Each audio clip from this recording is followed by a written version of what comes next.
Hello, everybody. This is Carol Maletta from the Parenting 411, where we share information parents need from sources they can trust.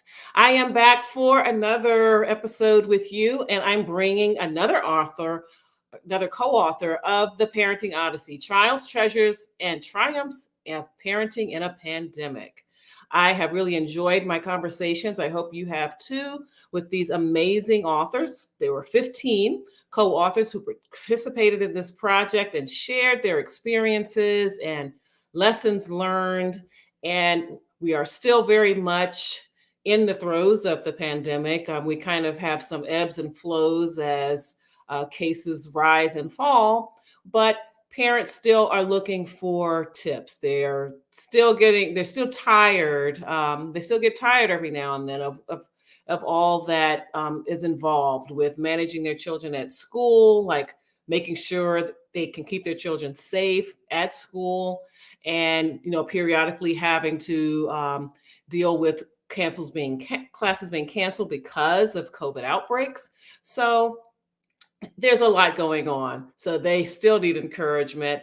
And what better way to get that than from a book like The Parenting Odyssey and just hearing from other parents so they know they're not alone. And there may even be some ideas they haven't tried yet that they will learn about. So this evening, I have Kamyra Harding. She is a mom.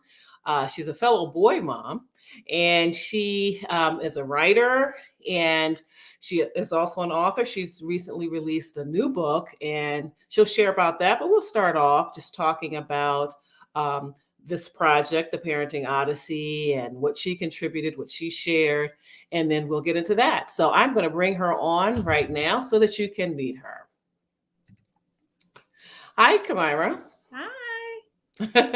So why don't we start off a little bit by introducing yourself and then also sharing what you were doing before the pandemic, when the pandemic hit, and then how you transitioned to respond to that and keep your family happy, healthy, and safe.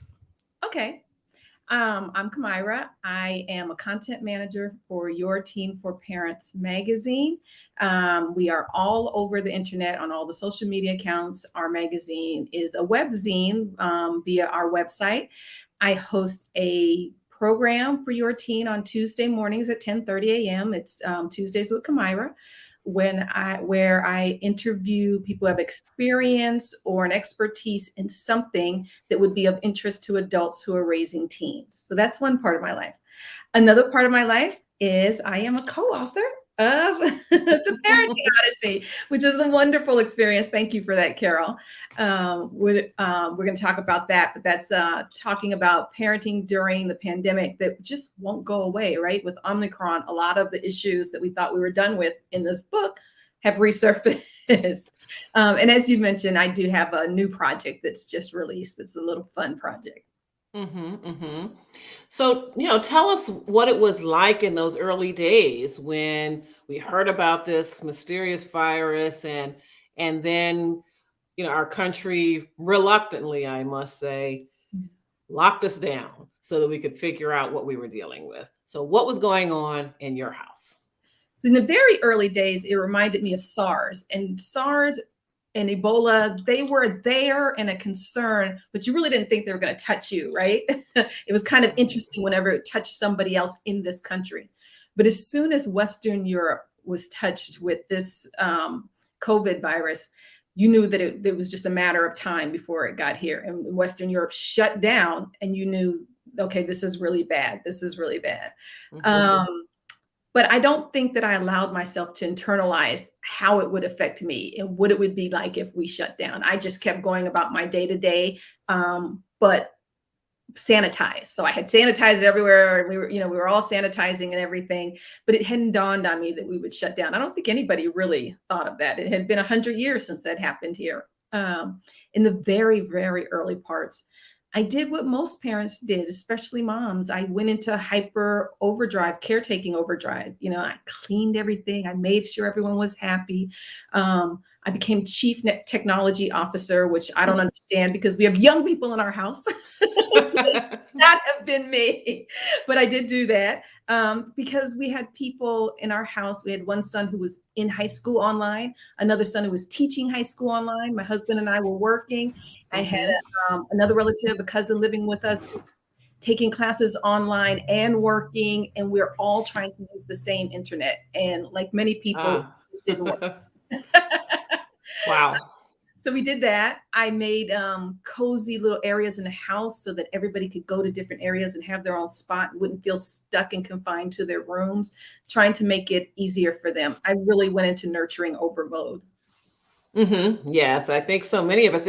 And you said something in the beginning that I think all of us felt like it's not going to happen here. It's not going to come over here. Mhm. And we're certainly surprised when it did, and certainly did not think that we would shut down.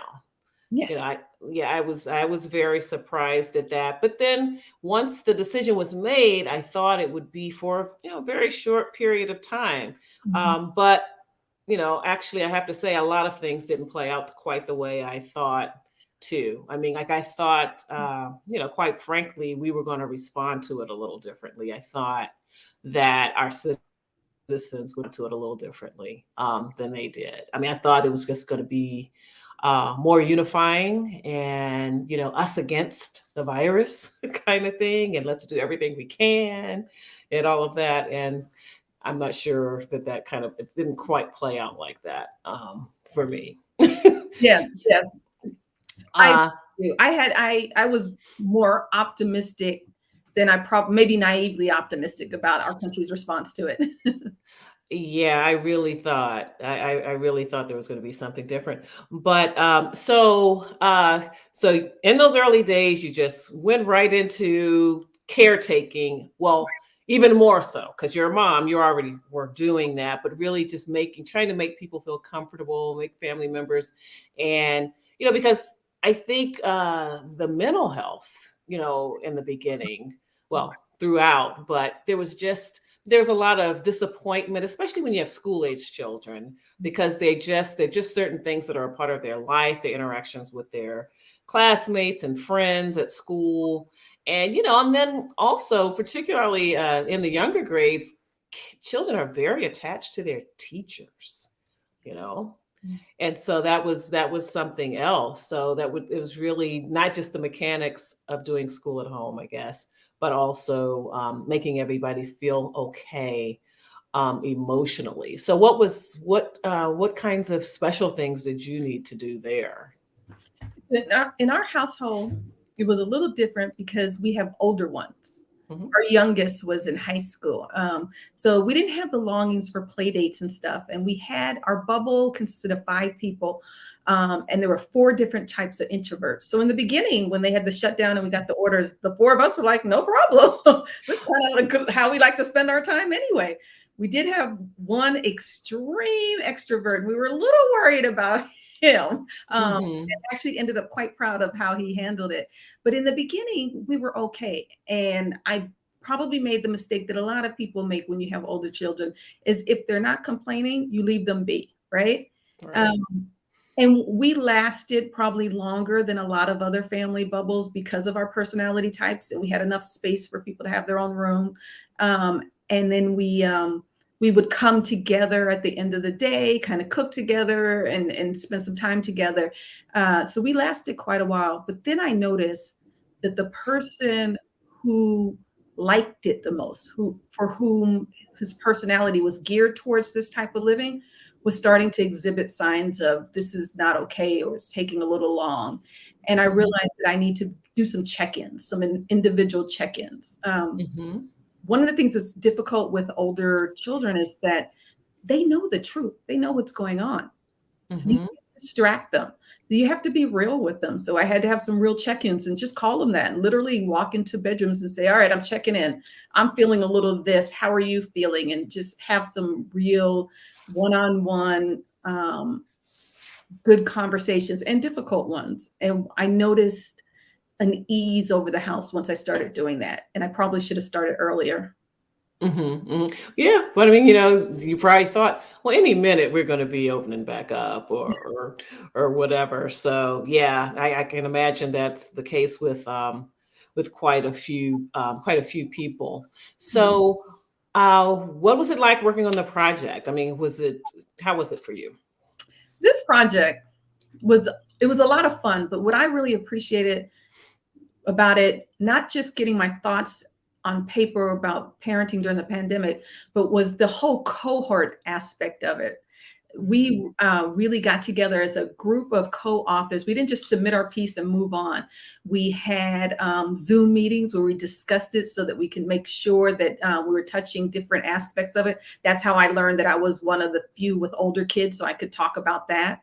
I loved how we co-marketed together, and we've since been on each other's shows. I think I've had 3 of those authors on my show talking about completely different subjects.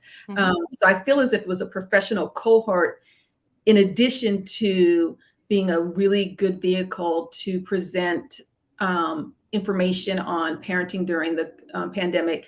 I loved hearing the other parent stories, and I Mhm. love that I could share that with people in my life, my friends and family.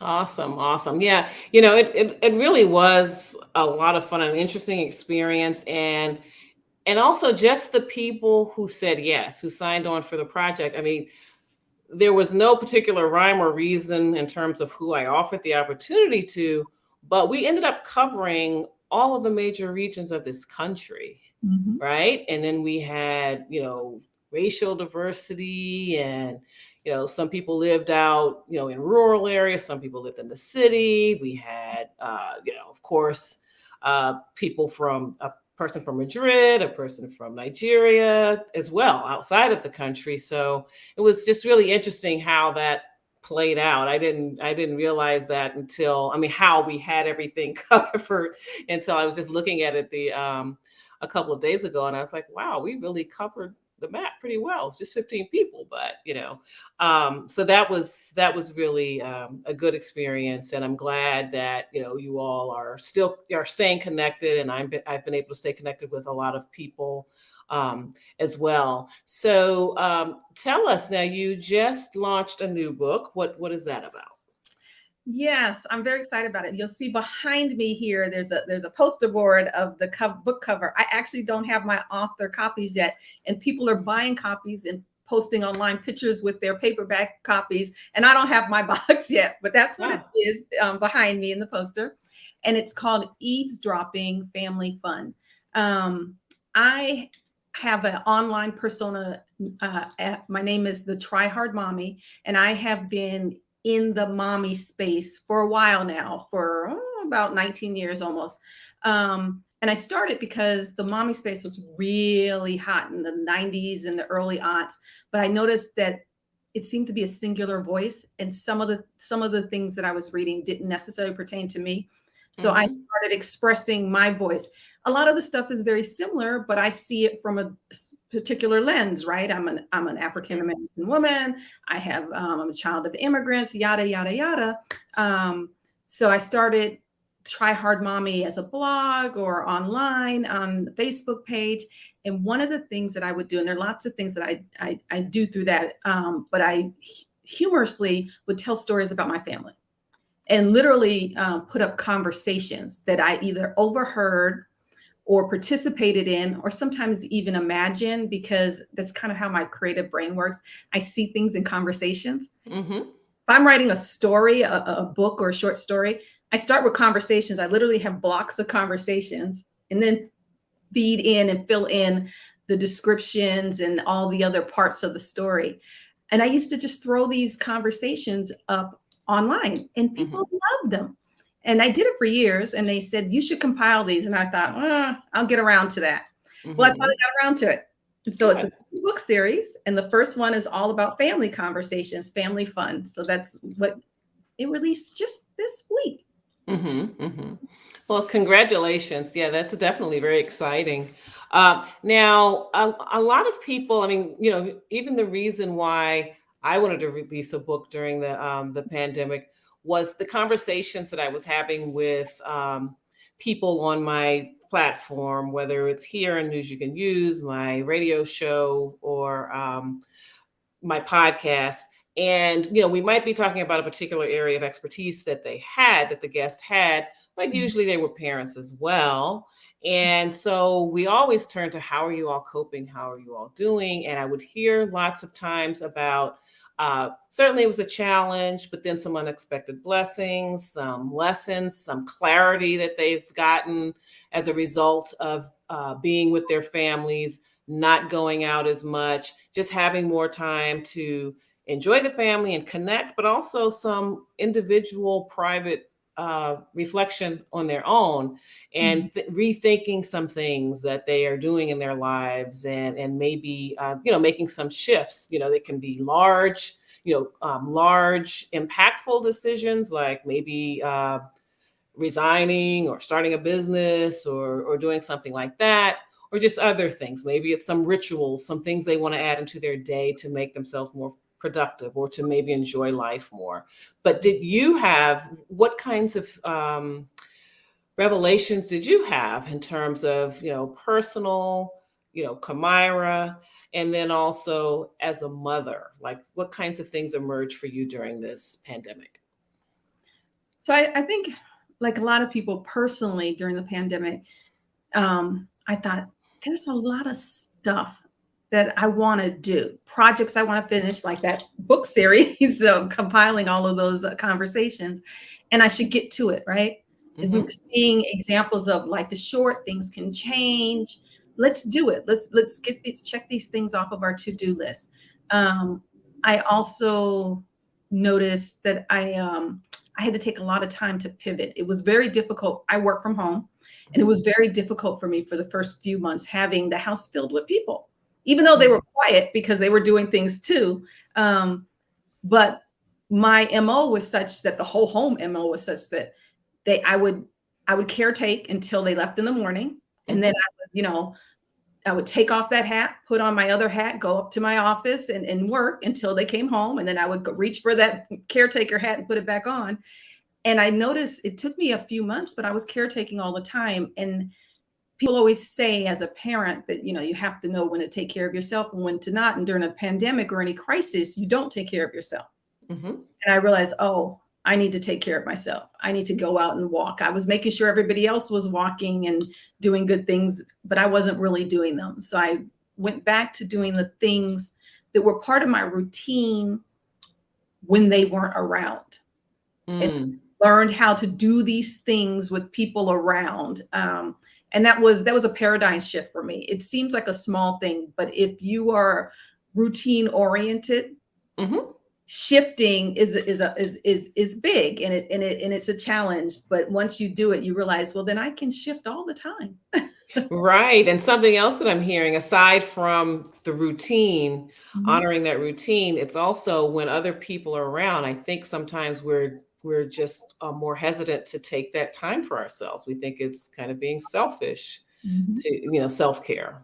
Yes. It's being selfish, as opposed to it really being about self-preservation and care, as the name suggests.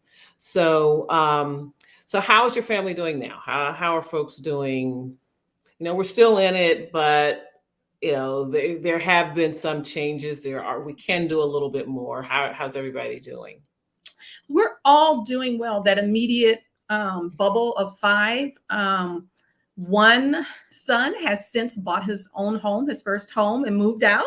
So he has his own bubble. The cousin who had moved in with us has moved out.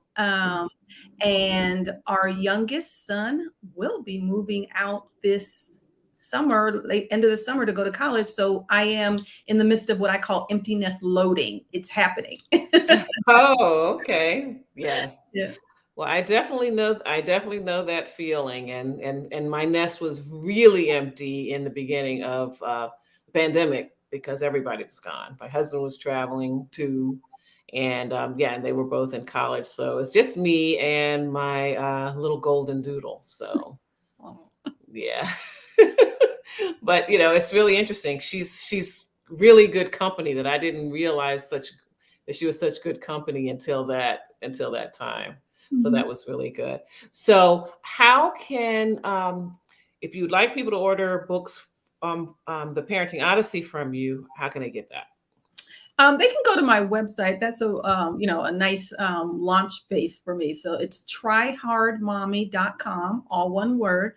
And when Mhm. you go there, you'll see the button to purchase this book, The Parenting Odyssey, and you can learn a little bit more about me. You'll also have links to my social media platforms. It's probably easier to do it there than to go on each individual platform. But if you choose to do that, I am on the platforms as Try Hard Mommy, so it's pretty easy to remember. Okay, no spaces, no underscores, just Try Hard Mommy, right? Yes, for the website and for Facebook and for Twitter. On Instagram, they're actually underscores, so it's try_hard_mommy. Okay, okay. And then how can they get the book Eavesdropping?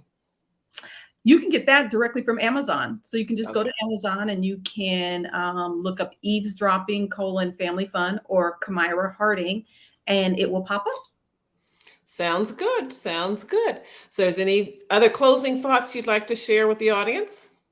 Um, as far as parenting through this pandemic, especially since we're not done with it, I just encourage audience members to please keep checking in on your children and family members, because there's a lot of stress and tension still out there, even though some of us feel as if things are getting back to a new normal or getting to a new normal, especially those children who missed transitions and rites of passage because they were on online school or something. Because of the work that I do, I see a lot of and I receive a lot of requests for child psychologists, et cetera, because parents are starting to notice that their teens aren't doing as well as they thought they were, or their younger kids aren't doing as well, and it may be exhibited in the traditional ways as far as behavior issues or scholastic issues, but it can be exhibited other ways. So this is a good time to hover a little, ignore all the stuff about helicopter parenting and all this stuff. We're in special times, and special times call for special measures. So you may want Mhm. to hold them a little tighter, a little closer. Absolutely. Now, just as an aside, I was wondering that is your son, who's a senior in high school, is he online or is he attending in-person classes? He's in person. His school is wonderful. They are doing. He's the youngest, and he is the Right. first one for whom we've paid for school. He's in private school. When we moved to a new location, we didn't know public schools, and the whole family would tease him about that we paid money for him to go to school until the pandemic happened, and then we were very happy because the money we paid was used to do testing. They test the students at least twice a week. He was Hmm. recently in the orchestra pit for the school musical and literally was PCR tested every day. So the Mm. school is, and they send us results. The school is safe. You feel good sending them to school. And I know that's not the case for everybody. Right. But there are some schools like that. And we happen to be in the community of one of those. Oh, okay.